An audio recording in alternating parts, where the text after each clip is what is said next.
What's going on, everybody, and welcome to the other side of the Firewall podcast, where we talk about the latest and greatest in cybersecurity news, as well as we highlight those movers and shakers and glass ceiling breakers, those people of color who have made it to the other side of the proverbial firewall. I had to take a breath in between. Welcome to Wednesday's episode. So Monday and Tuesday are our topics, Wednesday's discussion. Thursdays, we're going to do a throwback where we talk about, or we go back to the archive, right? We have over 516 episodes where we can go back and tie things that are related to this week, things we talked about in the past, because everything is, history repeats itself, apparently. So definitely tune in for that. And then Fridays, everything else, movies, books, games, holidays, all that good stuff. Without further ado, I'll give it to Shannon. All right, everybody. So this article is actually from ABC7news.com, written by Stephanie Sierra. And the title of this one is Oakland Man Says Fraudulent Accounts Opened, Home Purchase in His Name After City's Ransomware Hack. Oh, I hate to see this, right? So this goes into kind of like what we talked about before, right? Like this is the second and third order effects and the things that can happen after you have these ransomware attacks, right? And this is from a man in Oakland, right? So it's happened 10 months ago, I think it was.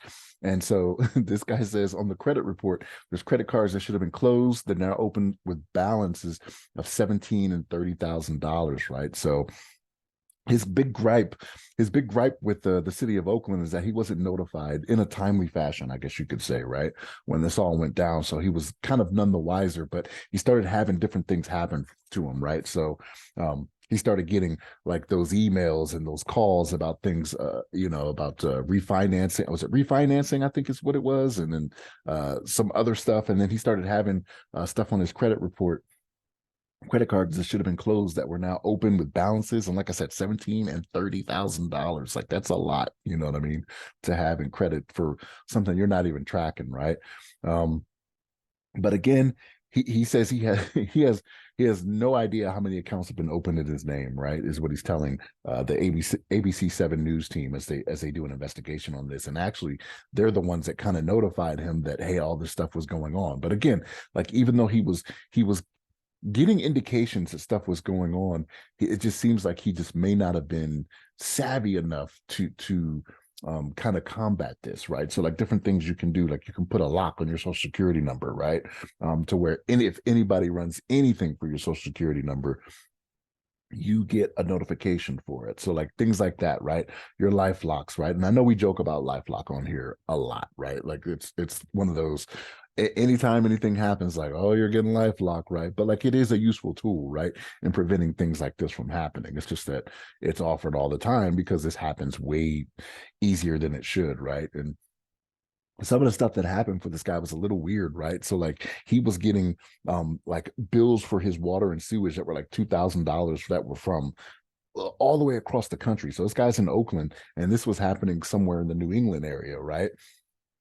And he's like, why does this, like his questioning is kind of like, why does this not raise any type of flags? Like, you see where my address is, why would I be doing this all the way over there? Not to say it can't be done, right? Maybe he's got a business or something like that he's starting up. But yeah, so this is weird, right? And this is why notification when these types of things happen and being I don't want to say more transparent, but offering more guidance to these types of things and how people can protect themselves is valuable, right? Because again, this is almost a year later, this stuff is happening to him. So it happened 10 months ago. He's getting the stuff now. He's getting emails from Best Buy about kitchen installations. You know what I mean? Opening up, trying to apply for mortgages when he's a renter. You know what I mean? Like this is going to be hard to undo for this gentleman. You know what I'm saying? And it's just, I don't know why, especially when it comes to these cities, right? Like, especially as a city, it's not like you're in it for profit, right? Like, yes, it may be a little embarrassing that you got hacked or whatever, right?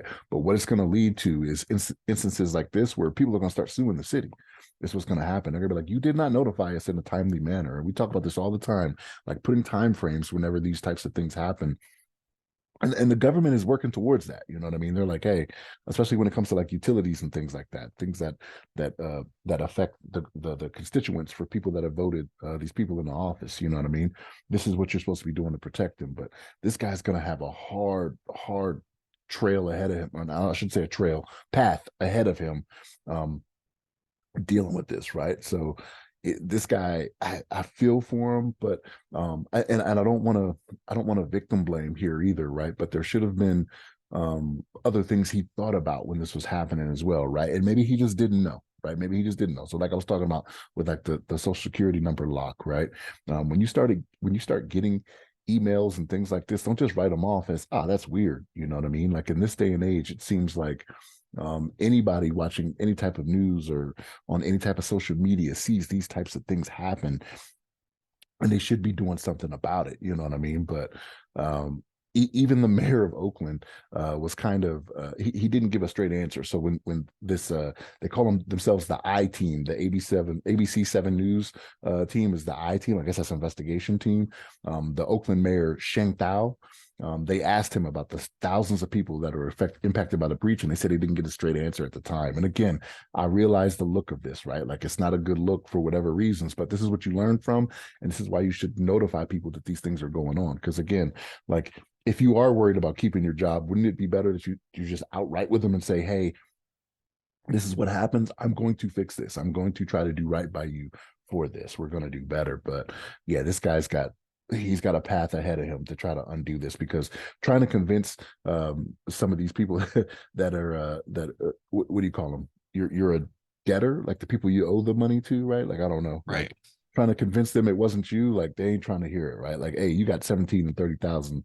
We want to get paid. You know what I'm saying? So yeah, this sucks for this guy, but um this is why it's better to let people know the different things they can do when things like this happen, right? And the city of Oakland should have got out in front of this. Is my thinking on this. But what's your thoughts on it, Ryan?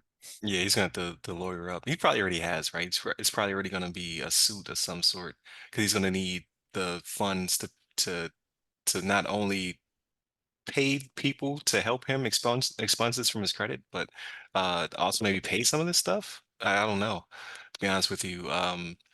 It is I've never heard of such a big case like this before. Like typically it's smaller stuff, right? Like somebody is taking money out of your account, or they are opening stuff up, or they buy a boat or something like that, or like let's see the appliance installs, things of that nature. But for all of it to hit, this dude had A+ credit and they've ruined it.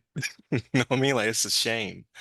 Because yeah, he trying to buy a house in his name, multiple credit cards, $30,000. Because like he said, like something should have tripped at some point. Like they should have said, like, hey, this location and this social and all this other stuff doesn't match. So that is kind of weird as well for them to continue to open up things in his name. Um, without finally hitting some kind of cap, right? Like this person has too much debt. He has too much open lines of credit. His account is, because I know they don't do it any longer, but it used to be you couldn't have too many hard pulls on your credit because that would be bad as well. But that's also a red flag, right? So maybe he didn't have, maybe he's never been hit with anything before, so he doesn't have LifeLock or Credit Karma or any other stuff. So maybe he's one of the people who this hit him later in life when he had all his stuff, all his ducks in a row, which is unfortunate. But yeah, he's gonna have to lawyer up to have a team to help him go out there and uh, reverse a lot of these things because he just simply can't get a new social and move on with his life. That would be the easy solution. Um, but yeah, he's gonna need people to help him to overturn these things. And unfortunately, the bad guys got away with it. Like so that they're running around with whatever they purchased or bought or sold or what have you, scot-free for now. But Oakland's gonna have to pay up, and he's probably not the only person it's happening to. He's the only person that they noticed it's happening to. But yeah, I've never seen it be so many different things. It's usually like even if let's say your credit card is skimmed or something like that, your bank will hit you up if they see too many fraudulent charges. Like, hey, is this you? Are you in Maryland right now? You're like, no, I'm in California. So for it to happen to him so many times over that 10 months is kind of odd. Like these people are either really good at what they're doing, or the creditors that they hit up are very poor at security. And they simply just did not pick up on it. So, or both. So it's pretty unfortunate. So hopefully, I think his name was Dietrich Warmack. So hopefully Dietrich Warmack gets his life back in order fairly soon, and he wins whatever he needs to win off of this because he needs to be compensated for because it's not his fault. Like The rampancy, maybe there should have been some flags that were tripped or whatever, what happened, but the origin is the city messed this up and they did not notify him in quickly enough time. And as we can see, the SEC is holding people to task. So like you can see that the reason that they probably don't want to talk about it is because of again, hits will roll, and then like sizzles are now going to court to defend themselves. Like it's getting regulations really beating people up. So maybe they're trying to hide something because they just simply did not know the extent of the breach, or they're trying to cushion the blow because more it's more impactful than they're leading people to believe. So there's a lot of red tape and things of that nature. People, figuring out what their next move is in government when this all comes to fruition. So it's kind of unfortunate. So. I don't know. We gotta just stay vigilant. Like every now and then, check your credit report. Uh, if you don't have services like Credit Karma or LifeLock, you might want to look into them, just to protect yourself. Because like Mr. Cooper or Xfinity, like these things, or T-Mobile, we talk about them all the time. These breaches happen quite frequently, and like now I'm scared. I'm gonna go check my stuff. Like somebody running around the boat with my name on it. Can't have that happen, right? Um, They're so you gonna, just gotta they're be gonna careful. name it Ryan's Inattentiveness is the name. Right. It's rubbing it in my face. So like yeah, it's very scary stuff, right? Especially for the people who are getting their life in order. Like if you have really bad credit, you shouldn't have to worry about these things. But you still can have things happen to you, unfortunately, but they'll be smaller.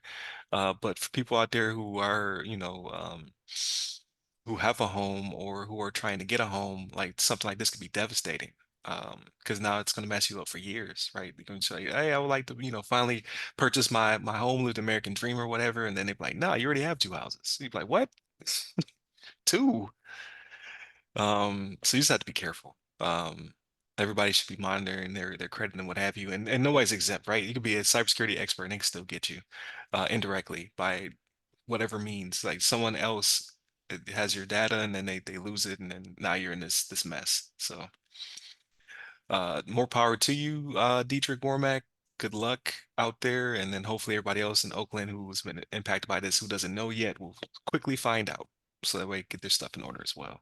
So definitely continue to tune in throughout the week. Monday, Tuesday are topics. Wednesday discussion. Thursdays will be a throwback. So in case you watch this out of order, then Friday, everything else, movies, books, games, all that good stuff.